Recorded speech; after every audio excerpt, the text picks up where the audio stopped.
True meaning.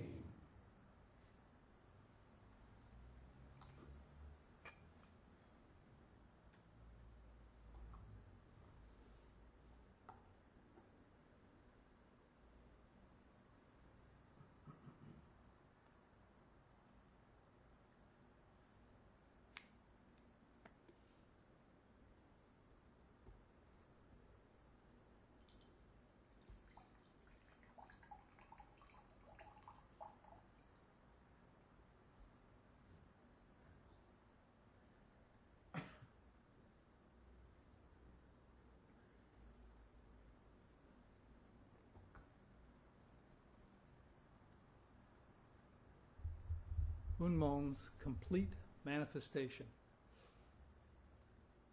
It's case 27 in the Blue Cliff record. The instruction, ask 1 and 10 are answered. Raise 1 and 3 are clarified. You loosen the falcon when you see the rabbit and fan the fire according to the wind. You do not grudge your eyebrows. But let's leave aside that fact for a moment. How is it when entering the tiger's cave? I will try to cite an example. Look. The case. A monk asked Ummon, how is it when the tree withers and the leaves fall? Ummon answered, complete manifestation of the golden wind. The verse, the question already contains the essence. The answer is also likewise. The 3 phases should be made clear. A single arrow flies through the void. Over the great plain, chilly whirlwinds whistle and howl. The endless heavens are covered with drizzling rain. Don't you see the long-sitting traveler of Soren who will never return? Quietly, he lies on the grasses of Mount Yuji.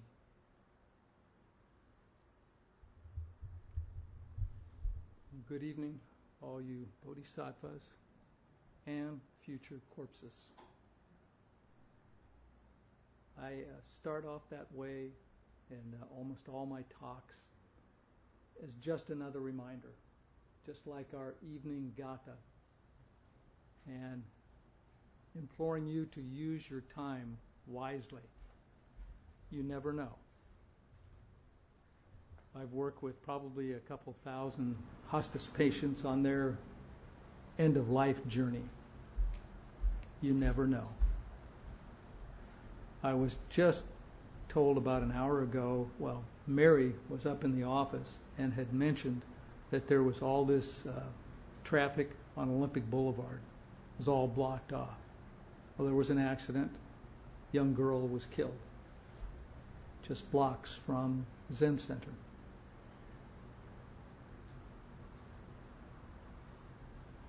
So you never know. I say this, future corpses kind of in jest sometimes, but there's a very serious undercurrent. That being said, thank you for the presence, the gift of your presence on this beautiful autumn evening here on Great Dragon Mountain. We have a tradition here, as Roshi had talked about on Monday, about remembering our Native American heritage, and specifically here the Tongva that occupied these lands for thousands of years. I just got back from Arizona. I was there last week and actually drove Sunday from Arizona here to Sesshin. And they have a very strong Native American presence around Mesa and Phoenix. And now I'm in this habit wherever I go to try to find out the heritage. Geographers call this having a sense of place. Who were the natives originally there, what's the history, what's the plant, the flora and fauna like, what's the history. So you really have this sense of place. And in Mesa, there was a number of different tribes, but the Native American civilizations now called the Hohokam, meaning those who are gone. They built an empire that lasted 1,500 years there. And they created this canal system, part of which is still being used today. I don't know if our culture will endure for 1,500 years. And up in my neck of the woods in San Luis Obispo, it's the Chumash Indians.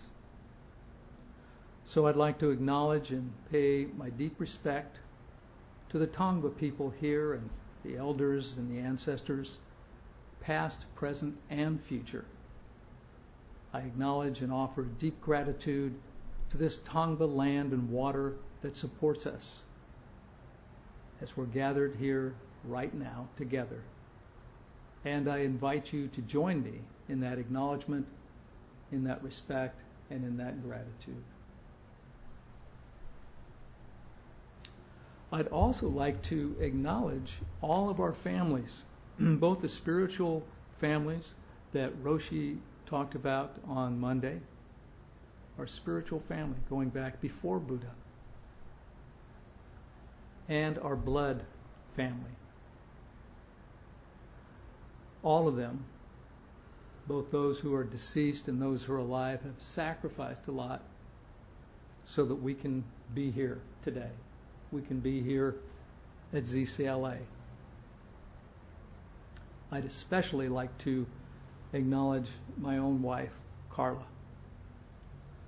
This is our anniversary today. And not just any anniversary, it's our 25th anniversary. So, Carla, I love you.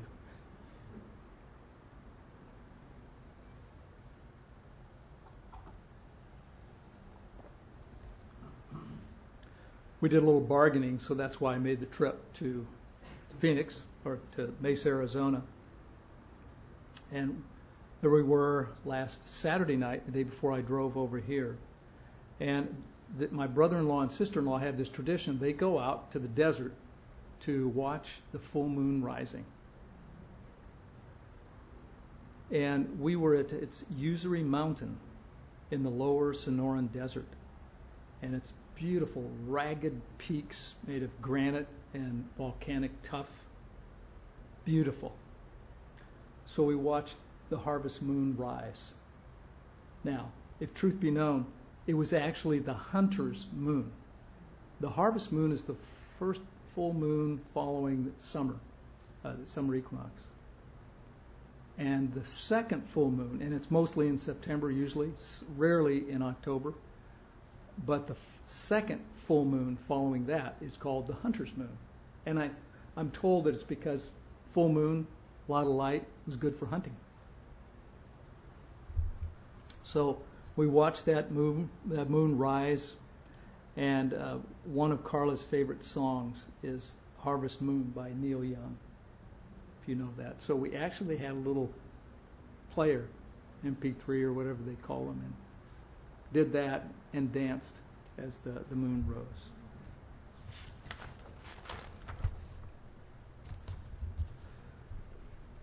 So my talk has morphed a little bit as time went on, because a number of things have kind of spoken to me, or I've sensed energy here during sesshin. Certain things have come up. And this is our third full day of Autumn Wind Sesshin. This is the third day of 6, with Sunday only being a half day. But what a half day it's going to be. Our Shuso Hosen is having his Dharma exchange. And a funny note about that is that as I was kind of getting ready for the talk, I was, I had a lot of things I kind of wanted to say, and then I wanted to find a koan that I could wrap them around. And so I had two of them, and one of them was Shoyo Roku, case 83, Dogo's nursing the sick. That's Kaigen's case. So thankfully, I guess there was good karma or something going on. I picked the other.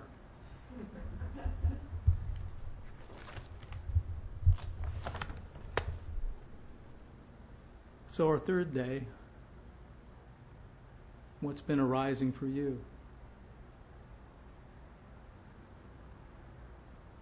Usually the third day can kind of be tough. And hopefully my encouraging words weren't too demoralizing. But it is a time. A lot of people they get tired. This is a different routine for many of us. It's been warm. We're sitting for long periods of time. You get achy. And all sorts of things arise. Emotions, maybe boredom.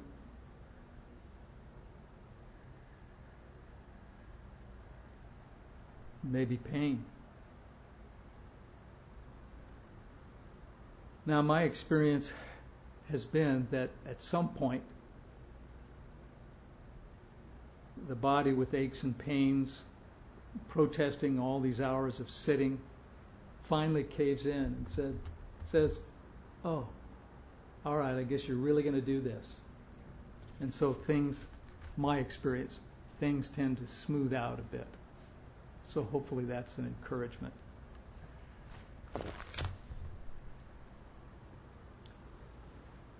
Roshi Ryodo, in a recent post, said, as always, the strongest element of Zen practice is showing up. So please do. So keep to the schedule and let whatever arises arise.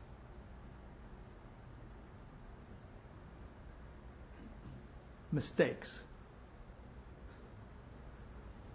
Many of us have made them. We all do. Some of the mistakes weigh heavier on some of us than others. And there's also a transition as you do the practice over longer periods of time. I remember one of my very first sesshins. October is the start of my 20th year here at ZCLA.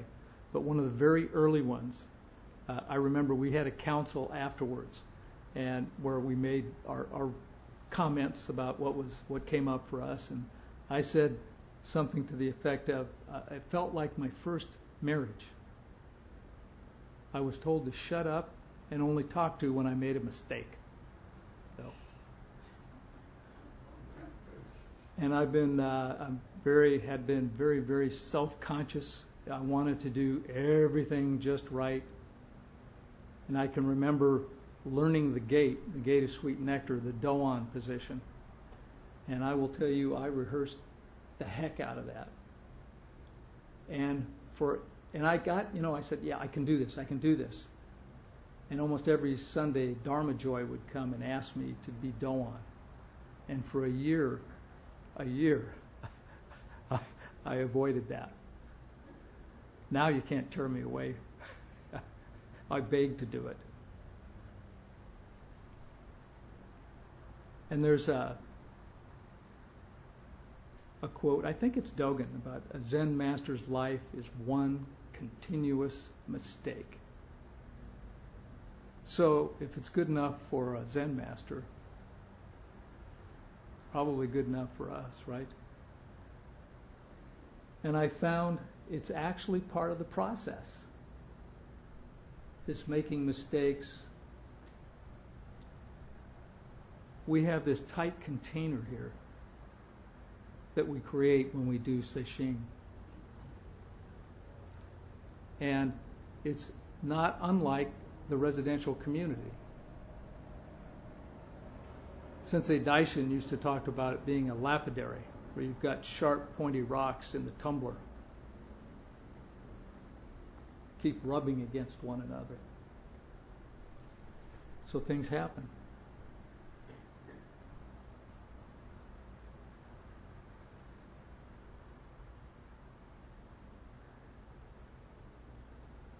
I hope you look at this time as a gift, like the air we breathe. I hope you took advantage of watching the full moon rise on Sunday. And it's been rising. Of course, it's now waning, but it's been rising. We see it after sitting, and then on the morning walks, we see it setting. And speaking of beautiful things, Roshi invited us to the back of the pine house to see the night blooming cereus. The technical name, Selenocerius grandiflorus, blooming for one night. Now, I went to Ryo, and I prefer his Japanese translation, which he told me, the beauty under the moon. Isn't that beautiful? Genka bijin. Is that close enough?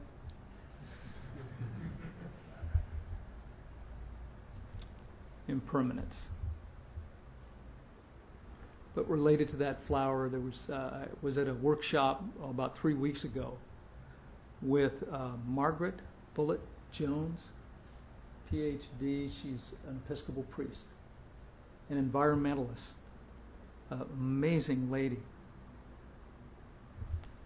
And she talked about a German theologian, Dorothy Zolla. It's actually spelled Soelle, but I'm told it's pronounced Zola. German theologian, a poet, peace activist. She was also, they said, a friend, teacher, spouse, mother, socialist, and from midlife on, a feminist. So she had 5 possible responses to seeing a flower. And I wanted to share those. The first,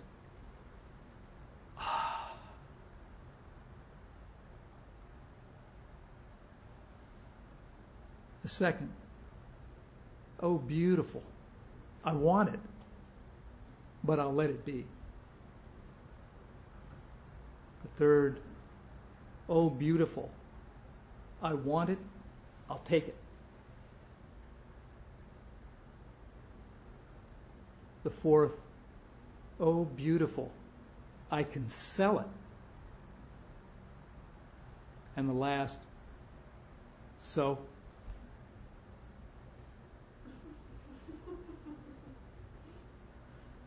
So our culture, I would say, probably adheres a lot to the last 3. And yet,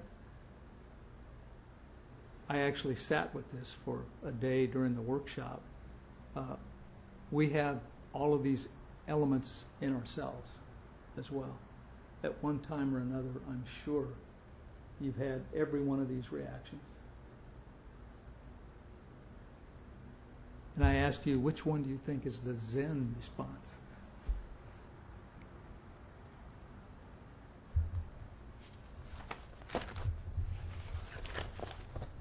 Back to our koan. The case, a monk asked Ummon, how is it when the tree withers and the leaves fall? Ummon answered, complete manifestation of the golden wind. Now, you can unpack this koan in a number of ways. One of the traditional ones is that this monk, the monk's phrase is referring to practice after satori, awakening, after his awakening. Seeing into one's true nature, we have a lot of words for it. And the issue is, even after the first enlightenment or awakening or opening, there still exists a lot of litter through thoughts and concepts. Yamada Koan says you sit in continual zazen through which you gradually rid yourself of that remaining litter. And the imagery there is of the falling leaves off the branch. He talks about off the tree. He talks about the awakening experience being a big branch falling off, but there's still leaves there. There's still leaves. Of course, these distinctions still exist or do exist in the phenomenal world. That's the world that we live in. But in the essential world, no difference whatsoever. But since all of us live in this phenomenal world, we're kind of conditioned. So it takes some time. He said, as you sit earnestly, the true world becomes clearer and clearer. It's a world without any difference between satori and delusion, between holy and ordinary. It's a world with dualistic opposition. It is from the world of essence that you should look at all of our koans. He has another kind of image that he uses all the time when he talks about this opening, this awakening. He talks about imagining that there's a thick wall of black glass separating you from the adjoining room. Most folks aren't aware that there is another world on the other side of the wall. But reading about Zen records and reading about the ancients, they come to understand that there is a world on the other side of that glass. So they begin practice. Many people starting with the koan mu. He says it's just as if you were drilling through the glass, and then one day you bore a hole through and realize, yeah, there really is another room on the other side of the glass. Now, sometimes the hole is larger for some people, sometimes very tiny. Rarely does the whole glass wall fall apart. Yamada says it was probably just the sixth patriarch that was maybe able to do that.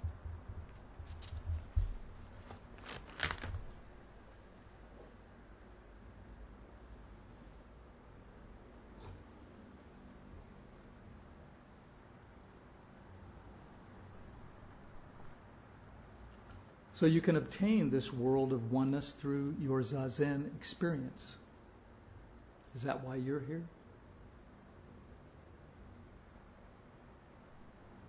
Much of this relates to the verses of the faith mind, which Roshi talked about on Monday and which we read last night. So these are the preferences, distinctions, opinions for or against anything when thought is in bondage and the burdensome practice of judging brings annoyance and weariness. Those are some of the terms of the phrases that we read.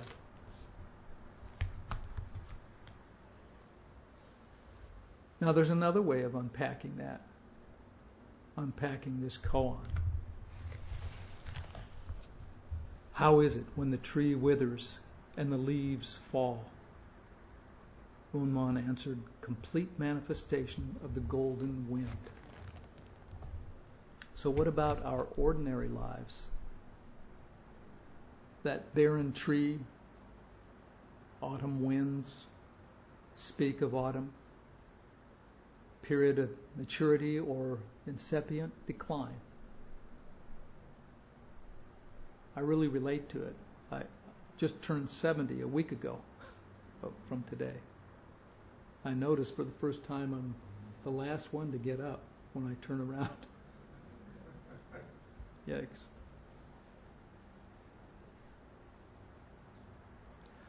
So this also speaks to the valleys in our lives, the dark times, or it can. acute situations in our life. Perhaps one of those is what brought you to meditation, to Zazen, to the Zen Center, to Sesshin. How is it when you find out that you're about to die of a serious illness?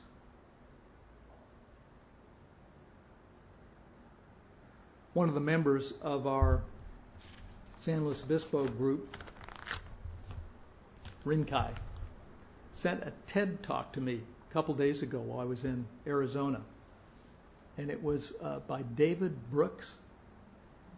And some of you may be familiar with him. He's an op-ed columnist and author. I didn't remember his name, but when I saw him on the TED Talk, I recognized him.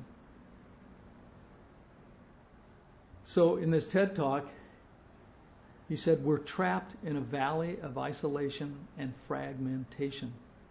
How do we find our way out?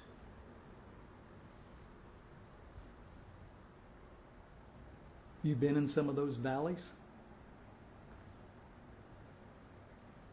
How do you find your way out? He goes on kind of relating one of his valleys. This was in 2013. He had been through a divorce, and it was really a low point in his life. So he lived alone in an apartment, and he talks about the apartment being really bare. Even in the drawers, there was hardly anything there. So his weekends were spent there with long, howling silences. And he said he was lonely. And he said it was interesting, the painful part of the moment was the awareness that the emptiness in my apartment was just reflective of the emptiness in myself. And that I had fallen for some of the lies that our culture tells us, about the success and money will bring you happiness and all those kinds of things.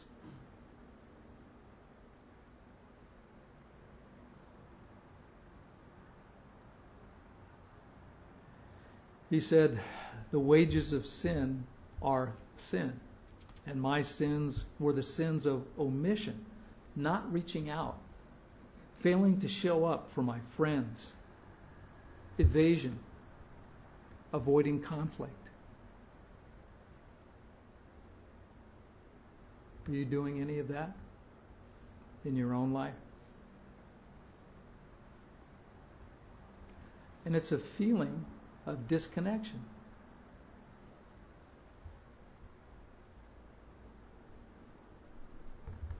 So he came to the realization that he wasn't alone in this disconnection. And he had some kind of shocking statistics. 35% of Americans over 45 are chronically lonely. Only 8% of Americans report having meaningful conversations with their own neighbors. Only 32% trust their neighbors. And with the millennials, only 18% trust their neighbors.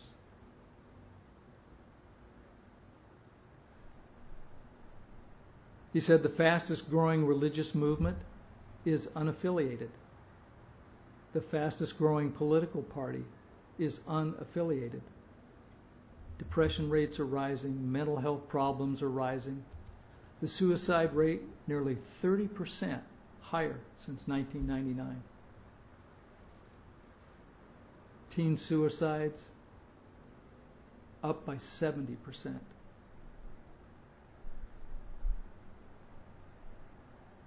So the point of his talk, he's saying,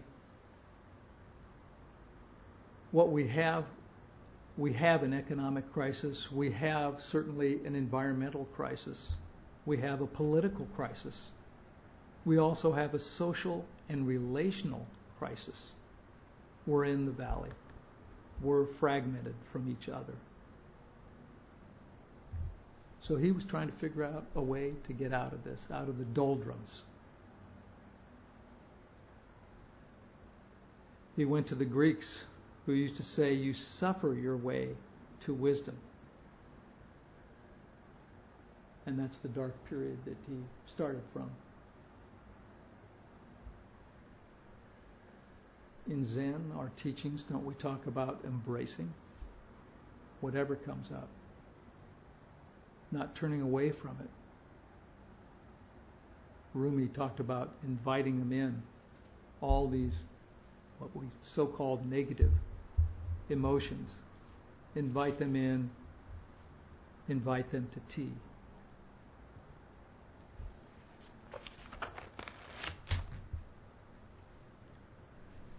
So he worked on getting out of these doldrums. And he had different realizations. I won't go through all of these realizations. But one of them, however, I found interesting was he borrowed from Einstein. The problem you have is not going to be solved at the level of consciousness on which you created it. You have to expand to a different level of consciousness. So what do? Some people are broken by this process. Others break open.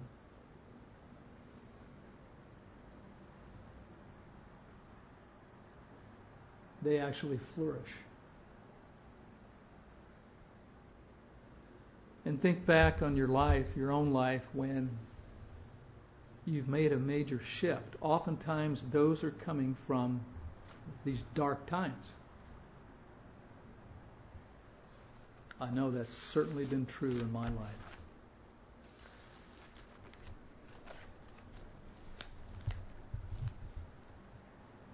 So he says, his answer is, the first thing you do is to throw yourself on your friends. And you have deeper conversations than you've ever had. But this one I really like. The second thing, you have to go out alone in the wilderness. You go out into that place where there's nobody there to perform, and the ego has nothing to do, and it crumbles. Isn't Sesshin a lot like that? Most of us can't just take off to the Sonoran Desert or monasteries. We have our lives here, but Sesshin creates this environment, this time to be with ourselves, to face the mirror, as it were.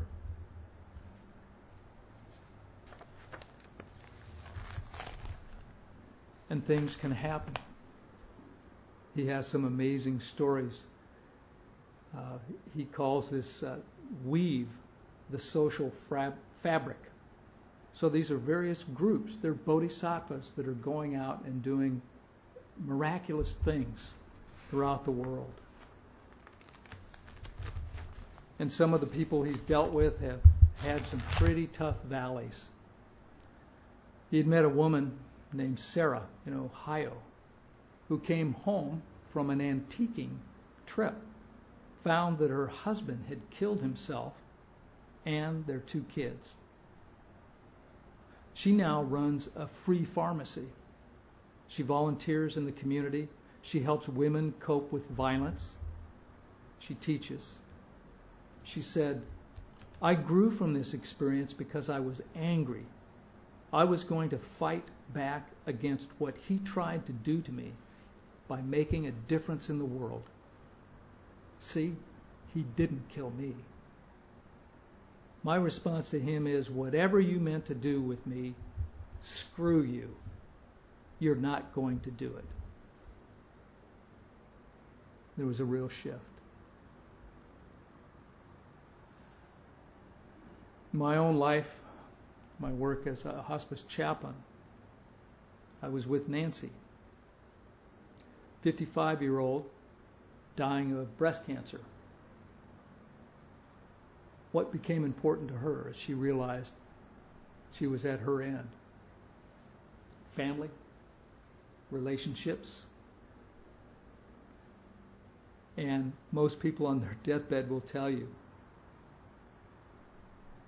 what makes them happy is the deep relationships that they've had in life. So Nancy took control by the way she's doing the right to die. So I had my last meeting with her 2 weeks ago, and she will take her last breath on Saturday. But again, she took control. She realized at that point what was important to her, and it was family. So she shared the plans, what she was doing. She actually had songs picked out for every one of her children and for her husband that she felt were meaningful. And she wrote letters. She shared the letter to her husband. And I cried through most of it. My role, we talked about a lot of things. End of life. She's very spiritual. But my role mainly was to read Siddhartha to her. Hermann Hesse's book. And that was ironic. That was one of the most influential books for me personally back in college when I first started really exploring Eastern religion and philosophy. It was life-changing for me. And those of you that aren't familiar with it, it's a novel basically following Gautama, the historical Buddha. A lot of things, a lot of similarities. And it's a very moving, very short book. So we were reading chapter by chapter. At one point she said, so can we finish the book in 3 more 45-minute sittings? Because she had her date picked out already. And that book was also one of the main reasons I came here to ZCLA. On my 50th birthday, I was at Big Sur, and there was a Tricycle magazine, and it was one of the anniversaries of Siddhartha. And it was at that juncture when I read that I said I needed to have a serious meditation practice. I need a teacher. And that's what brought me to ZCLA. So it was pretty poignant for us, for me.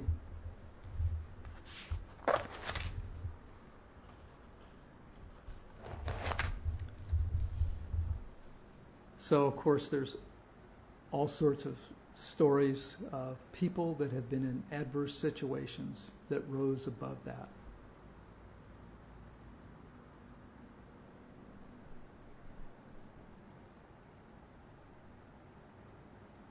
Some of this can get kind of depressing, huh? Roshi Eve has a blog, and she had a short paragraph. It was I can't remember, this was something that had happened in the political world. So she was really kind of, you could tell, feeling kind of down. And then she said, in the end, youth will win out. That youth already shows itself much more comfortable with diverse ethnicities, less religion, but more spirituality, and passion about the fate of the earth. But for now, it's still the parents who drive the political process. And some parents, I believe, will fight long and hard. We underestimate that fight to our peril.